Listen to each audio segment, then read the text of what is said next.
Hey guys, welcome back. I said I'd be back with what I wore. And keeping with that 90s few videos, 90s vibe I've been going on in the last few videos. Uh, I went with CK1 by Calvin Klein, Eau de Toilette. I don't think I've ever reviewed this one. I might have reviewed the Gender one, which is what I had most of my life.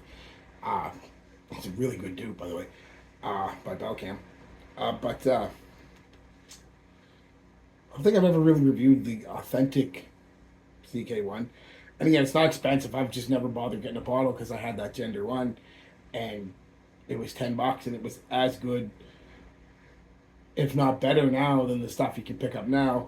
Um, this is not a bottle. Like I said, it's one of those. You buy them from like Scentbird and stuff like that. They give you, your little travel atomizers. Um, but yeah, CK1. Geez, those two fragrances I just put on the Polo and the Offnon. Man, they're still going strong. That's an hour ago. And it's fun. This isn't about them, but I want to say this. Smelling this and then smelling this and just seeing the difference and the evolution of men's fragrances is, I mean, it's night and day, right? Like, you'll never confuse these two for each other. Like, yeah, the old stuff, man, is good. I like the old stuff. This new stuff is good, but a little sweet for my junk, my jive. So, but it's not bad. It's not bad at all. Anyway, back to the CK1. Um, and I'm also doing it because I missed the 30-year anniversary last year. So I'm going to call this video CK1 30 years later. But it's actually 31. But 30 sounds better in a title, right? But 31 years, man, makes me feel old, honestly. 3 decades, right? Like when I mean, I know it's that old, but when you say something like that out loud and hear it, you're like, holy, really? Like 3 decades, 30 years? I was rocking this as a young teenager 30 years ago. It just doesn't, and when you say it doesn't seem that long ago, but when you say it out loud, like I said, it's like, wow, man, I'm getting old. So, yeah. I've talked about this. Me and my first real girlfriend, 15 years old, whatever, we had a bottle of this. I can't remember if I owned it or she owned it, but it didn't matter because we both wore it. I wore it a lot more than she did, like I said in the video a couple videos ago about it. She wore the Bath and Body Shop White Musk. And I don't know if it was my infatuation with her, puppy love, first love, all that stuff, but for some reason, that Body Shop White Musk on her. I love it to this day. I don't know if it's because of her. I don't know if it just smells better to me because of her. You know what I mean? You know what I'm trying to say? But man, every time I smell it, I think of 15, 16, 17. We dated for pretty much all through high school. And the dances, the cheerleading, the football games, and the rugby games, the wrestling, the everything, right? And I love that fragrance for that reason. Um, so much so that I bought the men's white musk from the body shop, and I have a roll on of the woman's white musk. They're pretty similar, actually. Women's are a little more floral, but they're pretty similar. And I'm glad I got it too because I just seen not too long ago Body Shop. It's basically gone. I think they got a few stores left. I believe they were bought out by some big, LLC or something in over in England, London, England, and whatever. But here in Canada and the States, they're pretty much gone, and they're other. If they haven't gone yet, like our body shop's closed in this city. It's closed, a little while ago now, a few months ago now. But they're closed. Like they're just not going to be around, as far as I know. Then that might change, right? I mean, businesses, somebody will buy it, but real hard to find that white musk now online, and find it for a decent price is almost impossible. That So I'm glad I got a bottle when I did, just for the memories, right? Uh, yeah, just for the memories. So anyway, let's get, it's not about that. I just kind of, they go together, right? So I had to talk about it. But let's talk about this. Tons of notes in this, like back in the day. They put a note in it. They gave you that note. They didn't give you 3 or 4 or 5 notes. They gave you all the notes. So this is I'm going to give you a full, complete note breakdown. Just I don't normally. I usually give you half a dozen or so, but I'm going to on this one because it deserves it. It's CK1. Um, Citruses. It's a citrus aromatic. You've got citruses, green notes, white moss. I wrote them down, right? Lily of the valley, cedar, jasmine, pineapple, green tea, sandalwood, violet, oak moss, green cardamom, rose, papaya, nutmeg, orris root, amber, and freesia. There's lots of notes, and you do pick up a lot of them in this. But the citrus and green notes right off the top are the main player for the first few minutes.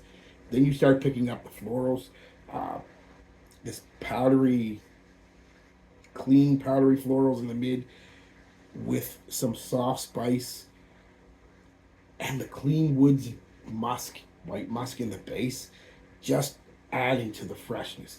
This is a fresh floral, powdery, uh, slightly spicy kind of scent on me. Now, I would say on her it was more floral. On me, it was more powdery, and I've noticed that a lot. That CK1 tends to be a little more woody and floral on men, and a little more, or woody and powdery on men, and a little more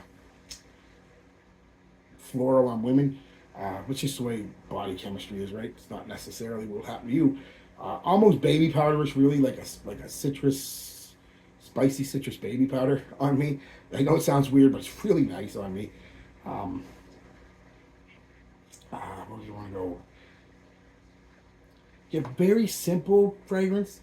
Despite all the listed notes, it's very simple, very pleasant, easy to wear. Like I said, citrus green, fresh, florally, powder, woods, musk scent type deal. Perfectly unisex.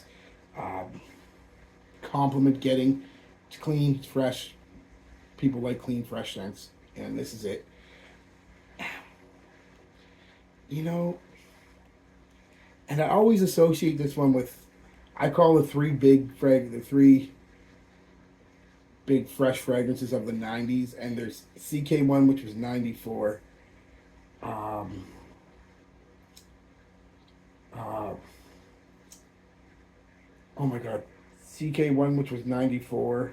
Uh, Izai Miyake Odyssey, I think it was '94, '95, and Aqua de Gio in '96. As a matter of fact, if I'm not mistaken, and I might be, I think the same perfumer who did this did the Aqua de Gio. So there are some similarities there in the citrus and the freshness and stuff like that. Same with the Issey Miyake.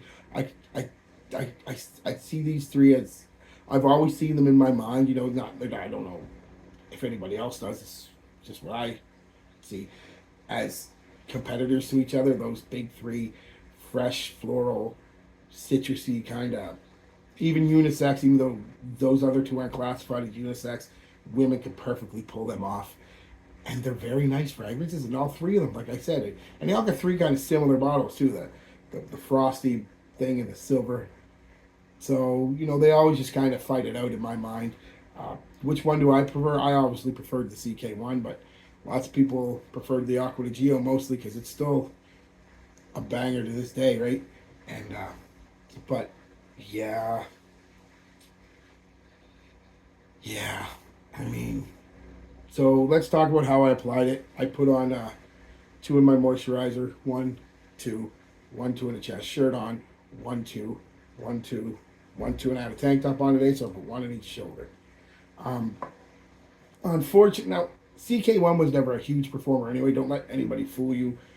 Uh, Back in the day, and wasn't a reformulated bottle. It was a year or two after it came out. I got it. It was never a beast performer, but it was never weak. It was your average type fresh fragrance, 4 or 5 hours, projected for an hour and a half, pretty good. Then sat close to the skin. This new formulation, and I'm assuming this is the new formulation they gave me, 3 hours. Maybe if you're lucky, you're getting decent projection for about a half hour. Then it takes about another half hour comes in. You get that small bubble for an hour, hour and a half. You will leave a scent trail, but it's very light. They got to be pretty close. And then it's a pretty light skin scent for the next half hour or so, and then it's time to reapply. Um, so get a bottle like this. If you buy CK1, get one of these things. Fill it up because you're gonna have to reapply if you want to wear it, and you should wear it if you want to, if you like fresh fragrances, and if you like fragrances again like Polo that I just talked about, with a history and an impact on the industry. You should at least try it, if not own a bottle, simply for that that aspect of it. So I mean, I speak that, and I don't own a bottle, but I'm going to get one. I have to, right? I'm just gonna wait till Shoppers has it for $20 again. They always have it every few months, and I'm just gonna buy a bottle of it and put it on my shelf. But I mean, I've got this right now, so. But yeah, compliments. It's like I said, it's compliment getter. It's fresh. It's clean. People like it. So yeah, guys, give it a try if you haven't though. Like I said, it's pretty good. Tell me what you think. Do you like CK1? Which one do you like better of the three? I think in my mind battle together: the Aqua di Gio, the L'Eau de Sea, or the CK1. Which one do you like better? It'd be fun to hear that. And if there's another fragrance or another you think belongs in that same category, it's got to have the frosted glass and the silver. That's part of the rules. So, all right, guys, peace, love, be good to each other, and be good to yourselves.